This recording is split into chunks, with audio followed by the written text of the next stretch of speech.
We've got a very small swell going on today. I thought I was going to pick up at noon and get bigger, but looks like it's gotten smaller. And then maybe it's just the location. So, let's unravel this thing. That's how you use these things here for holding your hooks. We used to have these things called hook holders, and they weren't much good. They always fell apart and made a mess of everything. So, just the new age hook holder right here. 2 hooks. So we can catch striper and rockfish as well without having to throw them back. Wouldn't it be weird if we were into Jack Smelt again? It's about 5:30 now.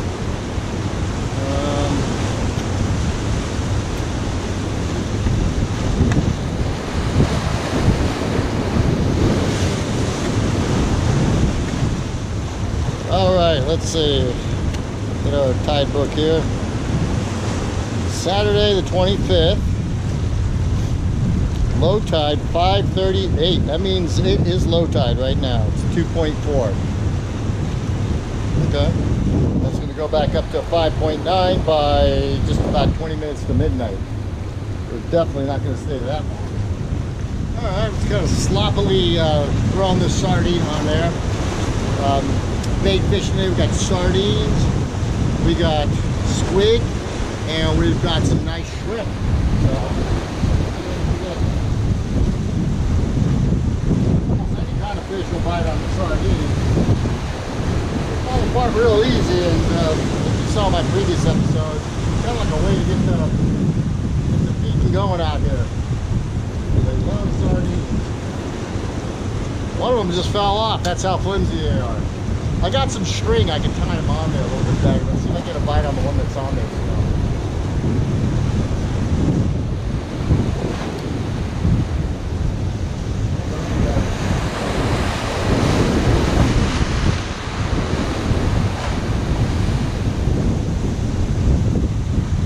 Okay, let's see. The head part stayed on, but the head's got that stiff little thing that you can drive the hook through in the top of the head. That holds it on pretty good, but that other piece came right off. Let's try something else. A perch on the line. Feels like it. Yeah. Alright. Well, let's see what we got. Yeah.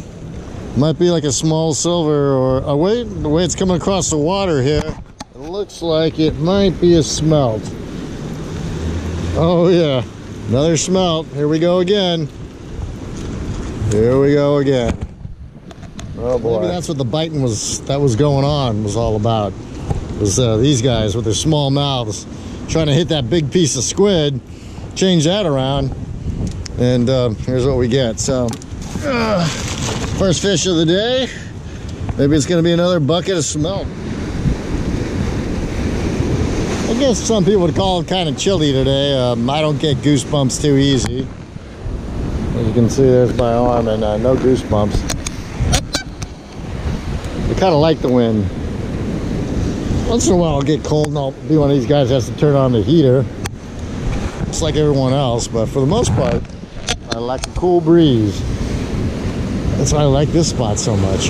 And we switched out to a smaller hook, a sharper hook, a thinner hook, which should penetrate the smelt that are out there much easier and quickly. So we know they're out there. We know they like the squid. The squid stays on there pretty good, and what you can do is you can put it on to attract their attention. Put on these hooks like that with the legs, the leg part of the squid, and just shake the line, and that will attract a lot of attention. And again, I have this 2-arm articulating leader, but I got a 3-foot leader underneath it so that the bait stays up towards the top water, because that's where the smelt are feeding. Yeah, and see right there? See, that's a smelt. That's a smelt on the line there. So that was a good strategy. We put these, now the ones that you catch in the bay, they say you can cook the worms and then eat them with the worms, or, you know, maybe just remove the worms from the outer part. See, look at that. No worms. This guy's been flipping around quite a bit. The scales are going everywhere, but on either side of this guy's body, you won't find one of those worms. This guy's been out here in the ocean his whole life, and this is a healthy, fresh fish. It'll make a good dinner. And now that we got the right hook, the right bait on there, give you an idea of like how quickly this method works here with these number 6 hooks. These small red, super slim hooks, super sharp point, and some squid legs. There we go. We're throwing right out there where we've been hitting, and shake it a couple of times, like that. And I'm trying to get the bites already. There we go.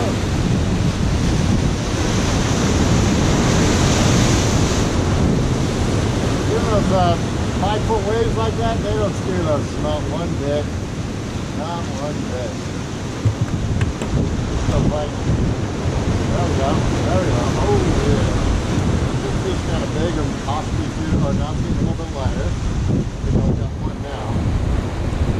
Smelt do fall out and a very significant rate of these red hooks here. I'm going to show you the package again. They do hold them very rough.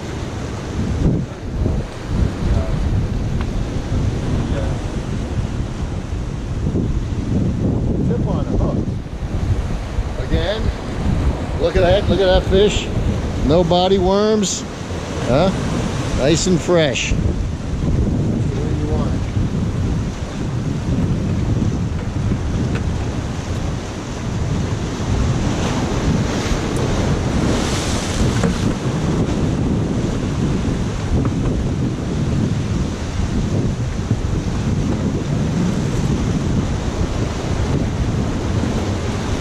So let's take a look again at the hooks that are working just tremendously well for these smelt.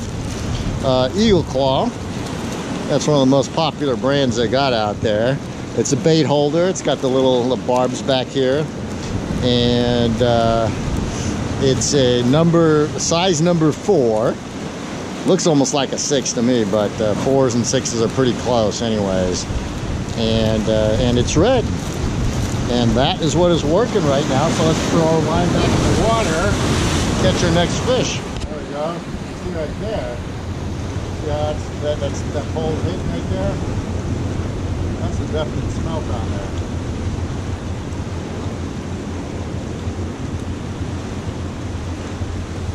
I might have got the second one too now.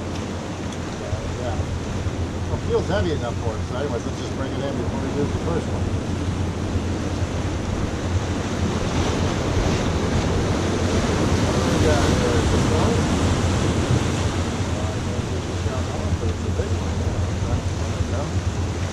Rather long. I've seen them a lot fatter than that, but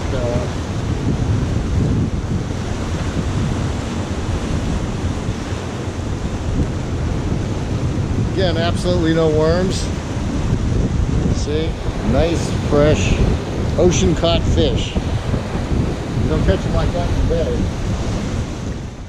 So I haven't run out of legs, but if you do, and when you do, what you can do is you can take the squid body and you can cut it into strips like this.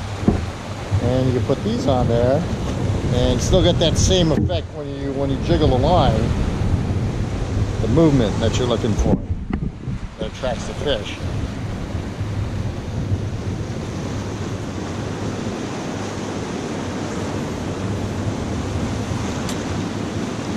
And so I decided, since the bite seemed to slow down there for about 5 or 10 minutes, and all I need is really 5 of them to do a good catch and cook. I cleaned them out right here.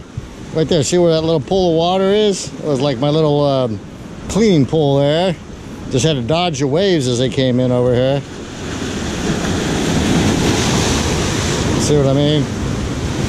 And now I got to get back out through the gauntlet over here, but it's lucky for me, the sand at the very end where I jump off of it is actually pretty high. I probably will be jumping into a couple inches of water. So that finishes this episode of Pacifica Fisherman.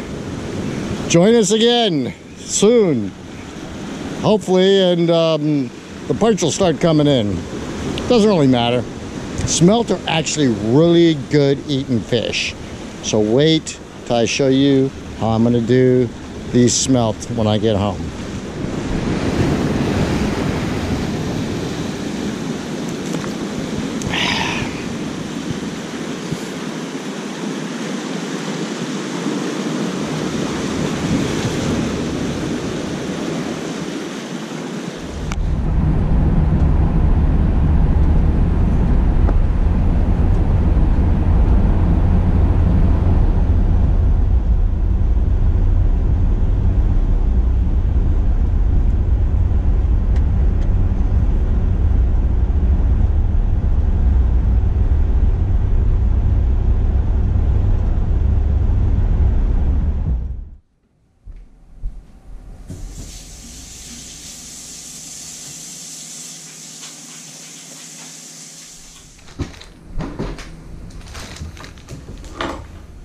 Okay, so ran to another school of smelt. Didn't spend as much time as I did last time out there catching them. Just enough to where I can actually make a meal. I got an idea about a different type of meal I want to make. I've shown you how to fry up things in olive oil, and because it's healthy that way. This time I'm going to try to show you something real tasty. Beer-battered, deep fried smelt fillets. So let's start filleting.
Okay, so to make the beer batter, get one of these things.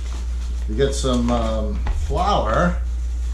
Make sure it hasn't expired. You know, flour actually has an expiration date. That's what they make bread out of, so that makes sense. Yeah, I get like about that much right there. Okay, and then you want to put in just about the same amount of beer. Okay, so let's get your favorite beer. I don't know if it's anybody's favorite. Now, if you're you don't drink alcohol, good for you.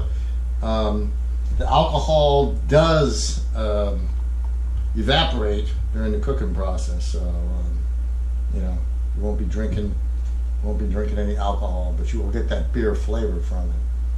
So kind of foamy there. I don't know how much I put in. So we'll just wait for a second on that. That's what allows the flour to do its thing. Yeah, I should get some paprika. Okay, a little paprika. Okay, put that on it. And then fish and chip vinegar, malt vinegar. I don't know the chemical difference between malt vinegar and the other one, but this is the kind that they, I guess when you're eating fish and chips, a lot of people like to dip their fish into this type. Yeah, to rinse that off. So you put a little bit of this on there. I don't go too crazy with this. Okay, that seems like about right. And then you get your beer and you start pouring. Oh, sorry. Then you get your beer, right, and you kind of pour this in there. Make sure it's probably probably enough right there. You just kind of want to make it nice and battery-like, so that you can dip something in it. It's going to require a little more beer than that because it's just not enough. So we'll just put that whole thing in there. Considering how many of those we got, I think we might want to add a little more flour. So we're going to put some more flour in there.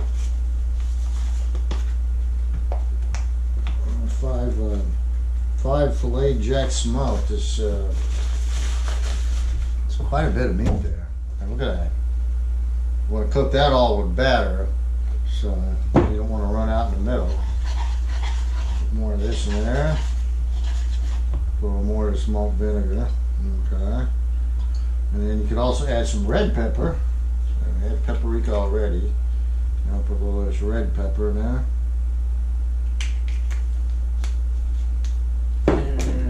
Stirring it up. It's probably a good idea to buy the pre-sifted flour. But I don't think it really matters that much. It's just going to be deep fried, crispy coating on your fish. That's all it is. Okay. Now what I'm noticing is that the flour is building up in the middle of this thing. So I have to get something to dig that flour out. Or maybe just put some more beer. There we go. The beer will get the batter out of that thing.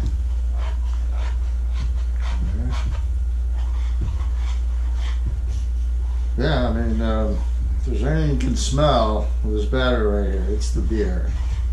That's for sure.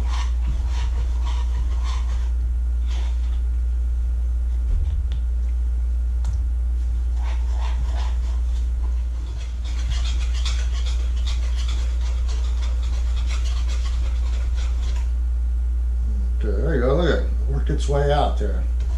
So just gotta like spin this around a lot, and then the batter works its way out of that. And it all gets dissolved.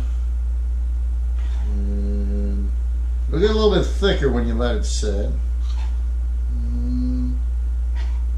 think that's about where we want it.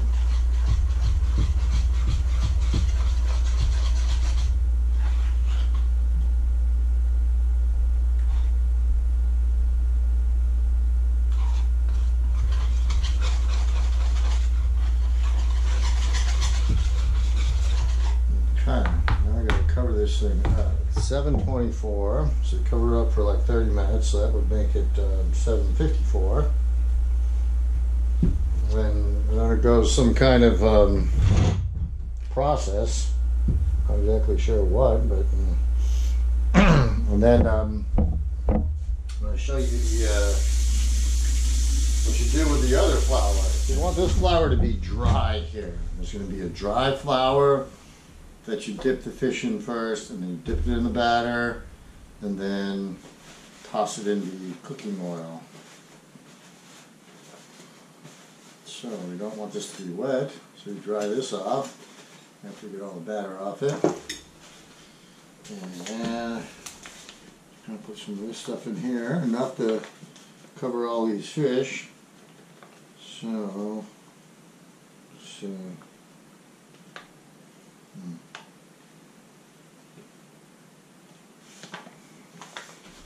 probably way overkill. And then you get some of this Old Bay seasoning. This is made for seafood and other things. Okay, that smells good. So you put some of this in here. Okay.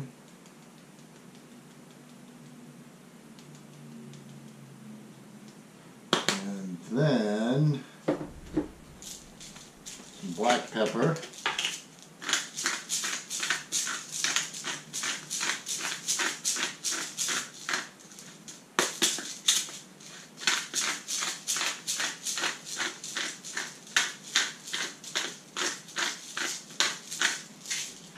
I didn't really put as much as it seemed like. It just, it's not the greatest grinder. Comes with the thing. And then, yeah, you just kind of mix this up a little. Mix it in.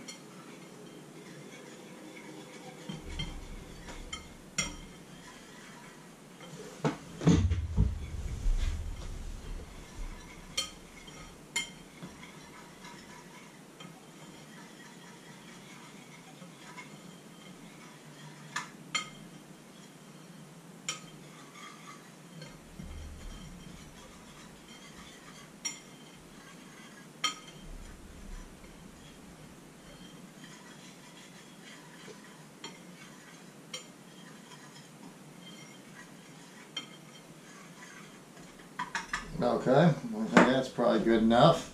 Now I'm going to rinse these fillets off, so it'll be a little bit wet before I dip them. And then we got to wait on the batter now. The batter, then we got to start the cooking oil in the pan.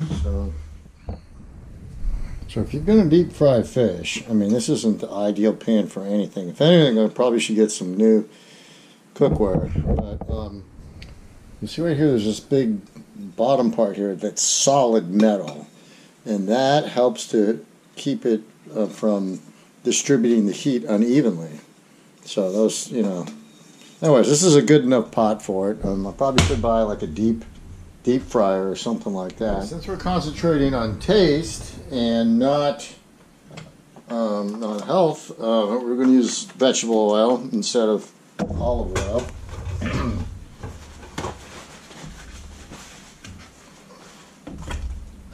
Canola oil is supposed to be healthier than some.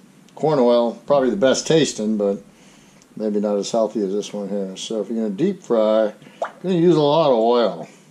Probably overkill here. I'm just going to pour the whole thing in here because we want to get that deep frying effect.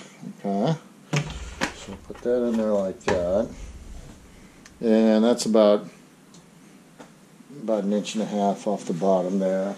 We're only going to do like a couple of pieces at a time. We're not going to start the heat yet. We still have about another 10 minutes before we start just getting the heat ready. Okay, so 7:52, so 7:54. We started the oil about 3 or 4 minutes ago. It's got a certain look about it, but we have ourselves a temperature gauge here made for frying oil.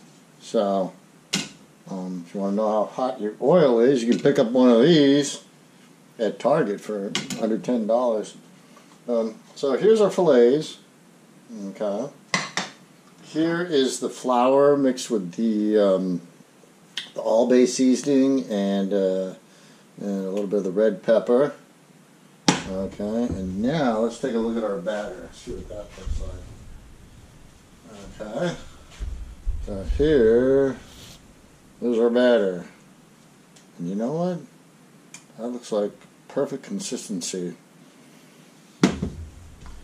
Looks like pancake batter almost, which there's another way you can actually coat fish before you deep fry them. Oh. Alright, it's also good to have some of these things here in case any of your calculations on the temperature are incorrect and it's super hot. So right now it's at one notch above the 8, and the only other notch I can go is up to high, and it's still only registering at about 330 degrees. But that's pretty hot. 330 degrees, that is some hot oil right there. You can only cook a couple at a time. So, you put this in the flour mix. Okay. Cut that. And then, you put it in the batter.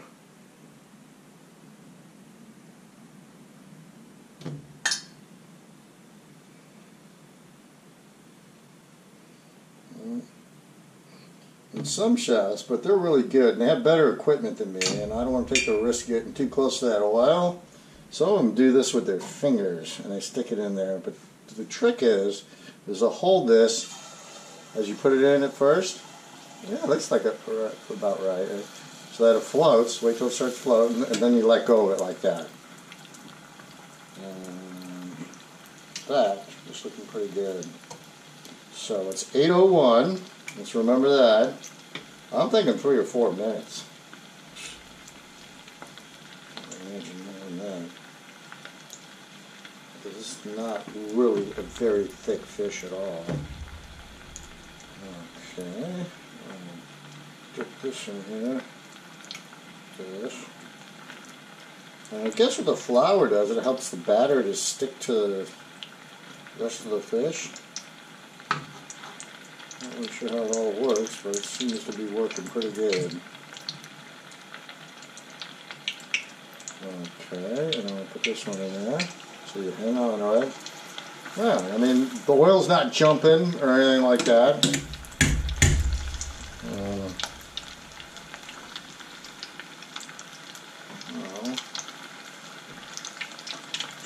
Put these in there. Uh-oh, now it's starting to jump. So this is where you put that on. And I might want to back the GoPro up a little bit. Yeah, I'm going to back the GoPro up because I don't want to burn this lens. Shoot this from over here. The rest of this.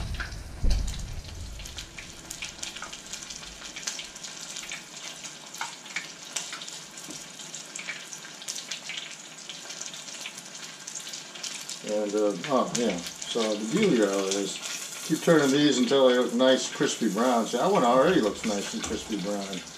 Yeah, probably already done. Probably just pour it out. Also got some salsa from Safeway. Got some of these Tostitos scoops. And you gotta get your vegetables and get your protein. And now I'm gonna see how these things turned out.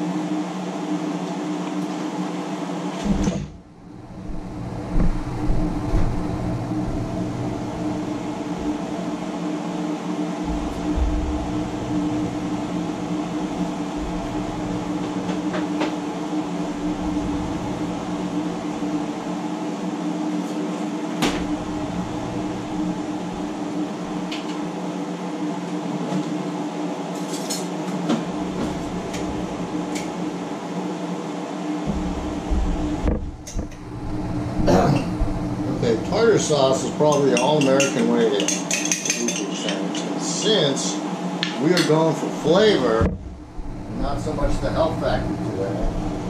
It's beer-battered fish.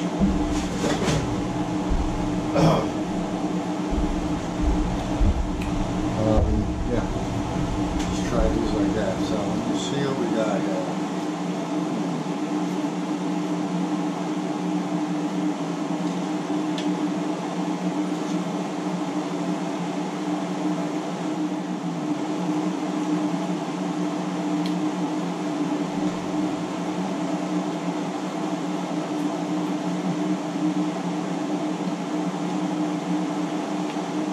The meat on the fish is nice and white.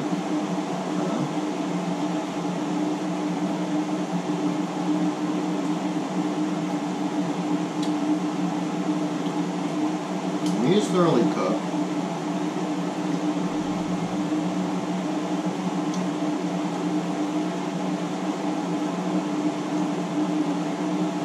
It's really good. Maybe not as crispy as I want it to be. Maybe because that's I cooked it at such a high temperature, I ended up going over 500. But it's a really tasty batter. And usually when you get these at, you know, like Barber's Fish Trap and Pillar Point, a place like that knows what they're doing. It's real quite crunchy. These are excellent. You know, for homemade, you really can't beat that. And the salsa is perfect. Very refreshing to go with the fish.